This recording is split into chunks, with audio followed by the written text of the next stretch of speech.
I'm going to tell you about the hardest month in business that I have ever had, and it happened in April. And I want to explain what happened so you can learn from my mistakes and hopefully not have to make the same ones. So I'm going to put you in my pocket, keep you recording, and fill you in. Before I talk about why April of this year was the hardest year I've ever had in business, I need to give you some context, and we need to go back to 2020. 2020 gave me a false sense of security, gave me a shot in the arm in terms of business, and led me to believe that it would always be this way. It would always go up and to the right, business would always grow, and it would always just keep going. That was the first mistake I made. Second mistake I made, I joined a training program and took advice on blind faith without double checking, without corroborating, without getting a second opinion. I just took their advice and went full send on hiring. I just hired a bunch of people thinking that, oh, this person's been there, done that. They know what to do. He said I just need to do the owner's model, so I'll just do that. Now, I want to make sure you know I'm not placing blame on anybody. It's entirely on me, okay? Extreme ownership is our #1 core value. So I just want to make that distinction. I'm taking complete ownership of my situation. It's entirely my fault. I wrote the checks, I made the decisions, I made the calls, I sent the Slacks, I sent the emails, I did the things. It's on me. But what's important is that by taking ownership, I look at the mistakes that I've made and make sure that I don't make them again. Because mistakes are okay. They happen. It's okay to lose money. It's okay to fuck up. It's okay to make a bad call here and there. What's important is that we don't repeat it. Okay, so I had retained earnings. I had about $250,000 from 2020, and I spent it all on people thinking that if I just hire, all these people will run, operate, and grow the business for me. Well, I wasn't good enough to attract top talent. I didn't know what to do. I didn't know how to hire, didn't know how to vet, didn't know how to interview, didn't know how to cast a proper vision and make things clear. And so I ended up with B and C talent. Not everybody, but majority. And we're talking like people in Taiwan to source products, like customer support, content creators, and Google ads, and Pinterest ads, and supply chain, logistics, all these things. Yeah, it was pretty bad. And so I increased our operating expenses to like 50 grand a month. And we're only doing 1.2 million. So if you know anything about what I teach and what I talk about, you'll know that that is way too high of a percentage of our top line. That's like 45% of our top line spent on people. It should be 20% is a reasonable, healthy amount. So if I am earning $1 million a year, 20% is 200,000. That's what I can afford to pay for people, not 50 grand. So that was my first mistake. Not having clarity around how much I could spend on people, not having clarity on exactly who I needed to move the needle. Second thing was I hired people for operations. I didn't hire people for sales and marketing. So the positions that I hired added to our operating expenses and our overhead, but they didn't directly affect the income and the sales that were coming in. I wasn't growing the business. I was simply adding people in to help alleviate the processes. And it was a problem. It was a problem because the overhead increased, yet the top line stayed the same. Okay, so very valuable people lesson here. But you know me, I deeply care about my people. I deeply care about these people that I promised the world to, that I said, hey, come work with me. I'll take care of you. I'll be able to help you accomplish your goals and your dreams. If you help me accomplish mine, we'll do it together. It's going to be fantastic. And for a short time, it was. And I led them and I enjoyed it. And it was almost working. So I have all these people and the top line of the business isn't growing. I needed to figure out a way. And in my mind, I thought, oh, I just need to wait a little longer. I just need to last. If I give it some time, it will all work out. We'll gain the market share, we'll grow, it'll work. So I started taking out debt. And that was my third really big mistake. I used debt for operating expenses. I used debt for things that I wasn't going to get paid back with. Huge mistake, huge mistake. I used debt to pay for people's salaries. I used debt to pay for legal expenses. I used debt to pay for all these things in the business when I absolutely should not have used debt for that. I have come to realize now, through making these mistakes over and over again, that debt is for repeatable, predictable expenses, like buying inventory, like marketing spend. You know what's going to happen when you spend money on marketing. You know what's going to happen when you spend money on inventory. You're eventually going to get paid back, and you will have a method of paying back the loan. When you spend that money on people, you don't have a method to get paid back. There's no clear path. You just spend it and it's gone and it doesn't come back to you. So that was my third big mistake, taking out debt for operating expenses. Yeah, big no-no. So now I have 2 PayPal loans and no way to pay them back because the money's gone and it's not coming back to me. That was tough. So I'm like, okay, we just need to make it last. We just need to make it last. Let's keep spending. Let's keep going full steam ahead. We can crack this code. We can get the funnel working on the front end on Shopify. We can make this work. I know we can. And so I grinded, dude. Year and a half testing offers and funnels and ads and all the things. And we got so close, but we couldn't quite make it work. We couldn't get profitable on the front end. At best, I would make like $1 or $2 on the front end for a sale with our customers. It was driving me crazy. I just couldn't figure it out. So it got to a point where I was like, all right, I'm going to talk to my customers. I'll figure out what's going on. I need to know more. So I meet with my customers every week, right? I have conversations with them. There's a handful of ladies that are my customers, that are creators, and I get a lot of firsthand information from them. I asked them, I said, hey, where else are you buying craft supplies online? What other websites you go to? They couldn't name a single one. Not one. I said, well, sometimes Amazon. That's it. You don't go shop anywhere else for craft supplies online? No, we don't. Well, so where do you shop? They go in stores. Walmart, Hobby Lobby, Michael's, Target, Joann's, Dollar Tree. That's where they shop. They don't shop online for this stuff. That was a big eye opener, and I was just like, whoa, okay. And that's when the reality started to set in. So the fourth mistake that I made was I assumed that there were plenty of customers ready to buy online. I assumed that my ideal customer, my Pinterest Polly and my Crafty Carol, wanted to buy my stuff online. They don't. They want to buy in stores. They want to buy in retail. They don't want to buy from me on my website. That was a pretty heavy realization, and that happened in the beginning of 2024. I promise I'm getting to a point here. So I had a false insecurity from 2020. I hired a bunch of people and followed advice I shouldn't have followed. I didn't know how to hire and I hired the wrong people. I took out debt for things that I shouldn't take out debt for. And I was trying to make it work on Shopify where my customers didn't even want me to make it work. Even if I was the best, they wouldn't have cared because they don't shop there. That equation, that soup of challenges was really heavy because I knew what the answer was. I knew that I needed to let my staff go. The reason I say that is because majority of the people that I hired were hired to help me grow and operate the D2C side of our business, the Shopify side, the website. You don't need a web designer when you're selling on Amazon. You don't need Facebook ads when you're selling on Amazon. You don't need supply chain logistics and 3PLs when you are selling on Amazon and directly into retail. You barely even need customer support. So I knew that if we pivoted and just focused on Amazon and retail, that I would have to let go of majority of my staff. And I had cut down operating expenses throughout this time. I had let people go that weren't absolutely necessary. But the operating expenses, the people budget was still around $200,000 a year. $20K a month, it was still too much. It was still too much. So when seasonality kicked in after the holidays, January, February, and sales start to go down like they do every year, started to squeeze us. It put pressure on our budget because our people expense is 20% of our top line. And if top line goes down, so does the amount of money that you have to pay your people.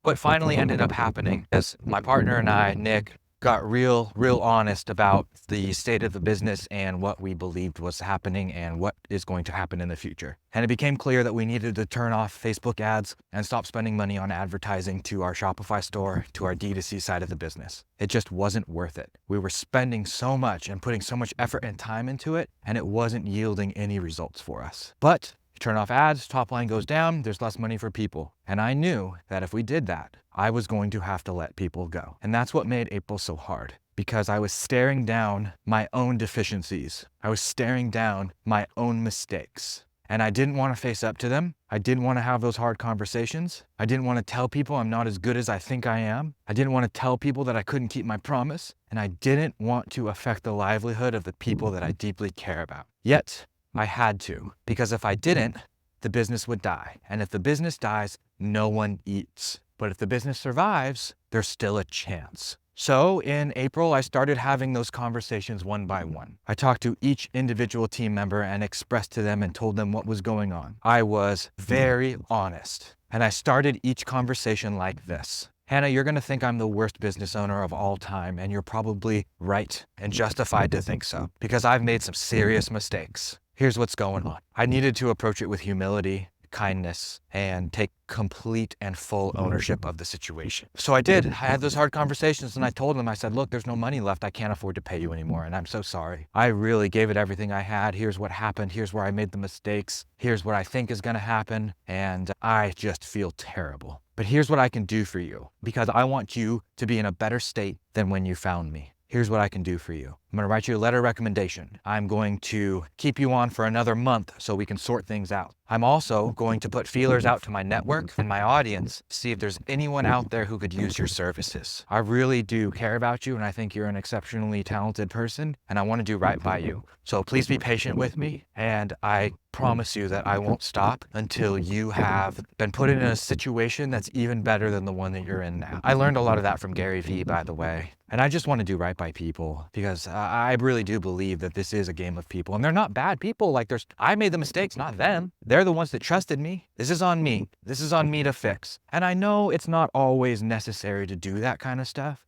but the ideal version of me conducts business in that manner. The ideal version of me would do that for his people. So that's what I decided to do. And throughout the month of April, I had hard conversations one by one with every single team member, told them the truth. The team members I didn't let go, I reduced their pay by like 70%. But I am pleased that I was able to fulfill my promises. I was able to execute, and every single person that I let go has a new and even better opportunity than they had with me. That's why it was so hard, because I had to face up to my own mistakes. The mistakes that I made 2, 3, 4 years ago were coming to fruition in the beginning of 2024, and they were forcing to do very hard, very uncomfortable things that I didn't want to do. Now, I could have ignored it. I could have just played it off, but we would have just gone into more debt and the business would have eventually died and no one would be able to eat. But by approaching it in this method, I took all the ownership and all the blame. And that's what needs to be true for us as leaders of our businesses. I really do believe that. And that's why extreme ownership is our core value, our number one core value. Because I mean, would you want to work for me if I didn't take ownership of my own mistakes?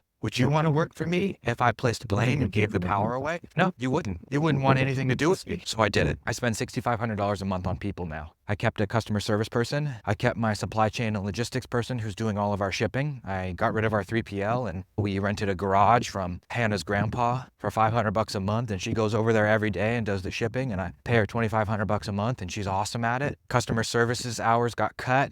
And I kept the chemist. Everybody else was let go. Amazon team, web designer, Facebook ads, Google ads, Pinterest ads, social media manager, content creators, the TikTok creator program, everything. I cut it all because I had to. And if I didn't, the business was going to surely fail. It was hard, man. It was not fun. It didn't feel good. I felt about 2 inches tall. Most days, I was waking up stressed in the middle of the night, trying to force myself to go back to bed, knowing full well that there's like a whole giant to-do list of uncomfortable things that I've got to get done. And it just sucked. It just sucked. It wasn't fun. And there were multiple nights where I was just sitting there, head in my hands, heart rate up, wondering how I was going to figure this out, wondering if I could tell my wife about it, wondering if she would understand. Like, man, what are the people in my membership going to think? You know, what are the people in the accelerator going to think, you know, and like, they're going to think less of me, and like, oh, so many thoughts, so many things. But 99% of it was tied back to ego.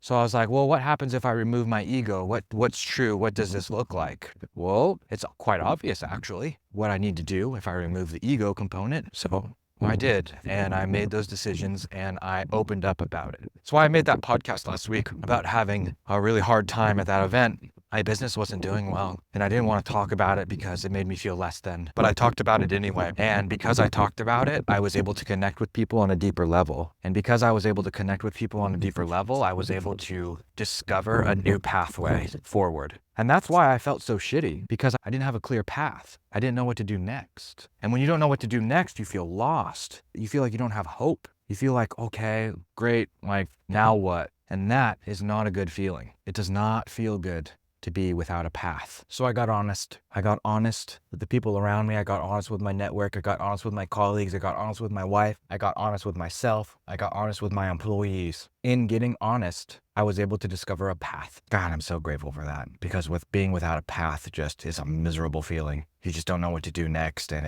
you feel lost and overwhelmed at the same time. And that next path is a focus on Amazon and retail. You see, my customers don't shop on other crafting websites. They just don't buy craft supplies on websites. They shop on Amazon and they shop in stores. Well, we have an Amazon presence, and it's been 80% of our revenue, 70% of our revenue from day one. It's just been our bread and butter. So I'm like, okay, let's focus on what's working.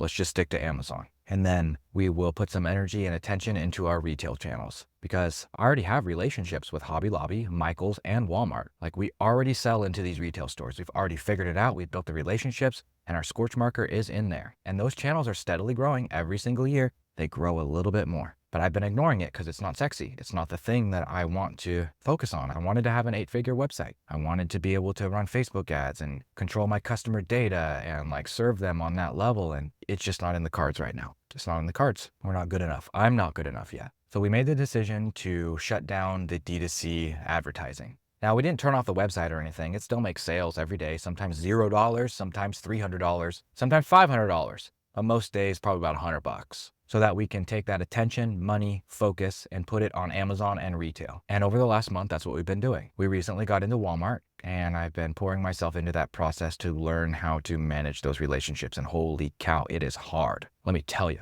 I am out of my element when it comes to retail, but I'm learning, and I know I can learn it. Amazon, straightforward. We're making the best listings we can possibly make, dialing in our optimizations, making them as clean and clear and concise as possible, great creative, great videos, and really dialing in our PPC and advertising strategy on Amazon. Those two things are our focus. I wouldn't have been able to come up with those ideas and put them in place if I didn't get honest with everyone that I mentioned before. I had to get honest. I had to talk about these things. I had to just swallow the frog. I had to do the hard thing. And the hard thing was telling people that I'm not as good as I think I am. The hard thing was telling people that I kind of suck and I made a mistake and I need help. I'm so sorry to let you down, but I don't have any money left. I messed up. I messed up. Now you might be thinking, cool, Evan, great, you cut OPEX and stuff, but what about all that debt? I sold my assets to pay it back. I liquidated Bitcoin and a lot of the stocks and bonds and things that I had saved up over the years to wipe the slate clean. I paid off all the credit card debt, about $100,000. If I had kept the credit card debt, the interest rate of 20%, 22, 24%, it would have outpaced the net profits of the business in a very short amount of time, and I would have never been able to pay it back.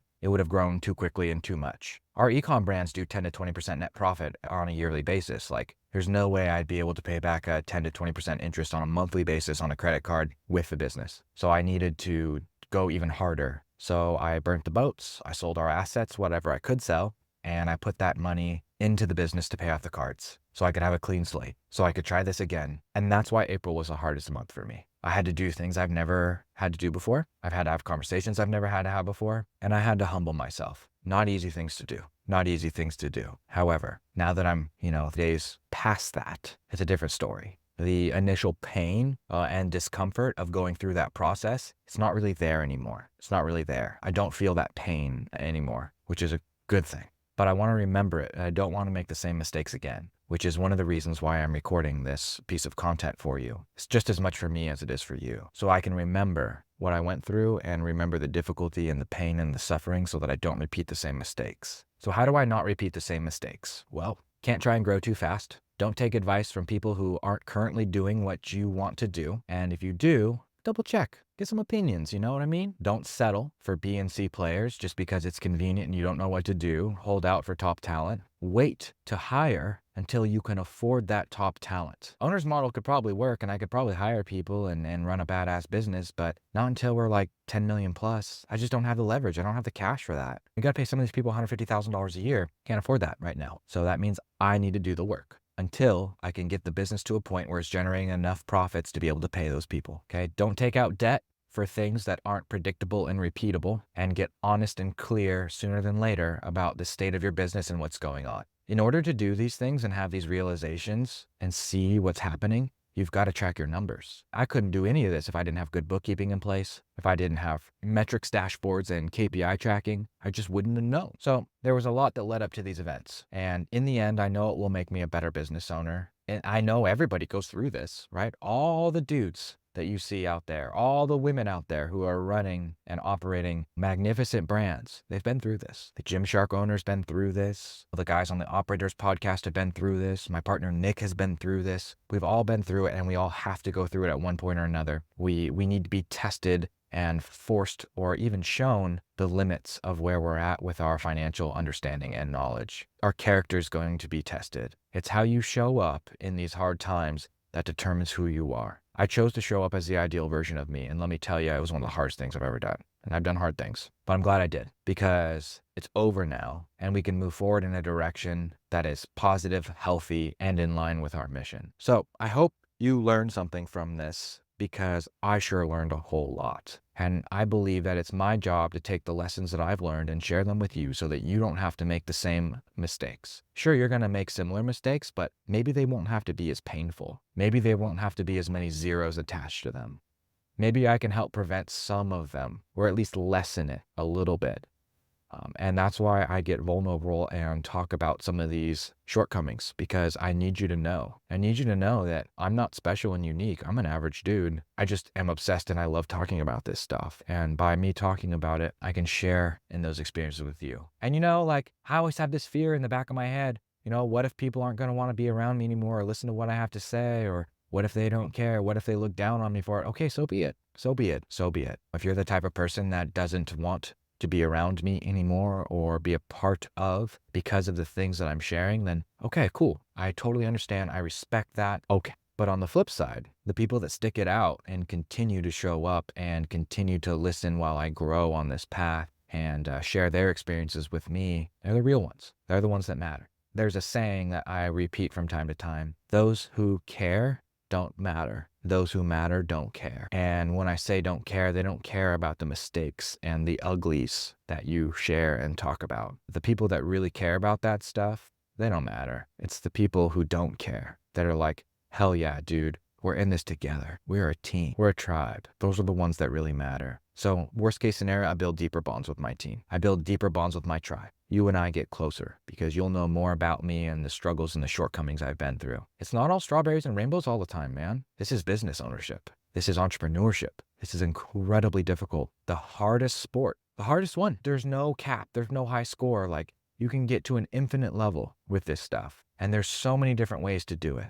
But the fundamentals are true for all of us. You've got to make more money than you spent. Crazy, right? So where are we at now? We're focusing on retail. We've cut back significantly on Shopify. Amazon is our focus and things are going well and it's growing despite the entire economy being down. Our buyer-seller ranking is improving. Our conversion rates are going up. Our sales, we're still, in our off season and, it hurts a little bit. But I know that come Q4, we're going to be prepared. We're not going to be doing any fancy things, no bells and whistles. We're going to be hitting the fundamentals hard. We're going to make sure we're in stock and we can sell through our units and we have content planned and all the stuff. And we're going to grow these retail channels. I'm going to get Maker's Magic into retail stores. And as I learn what's required and what needs to happen to make all these things true, I'm going to continue to share them with you. If you have questions about any of this stuff, I'd be happy to share them with you. I'm an open book with you guys. Thank you for listening. Have a great day.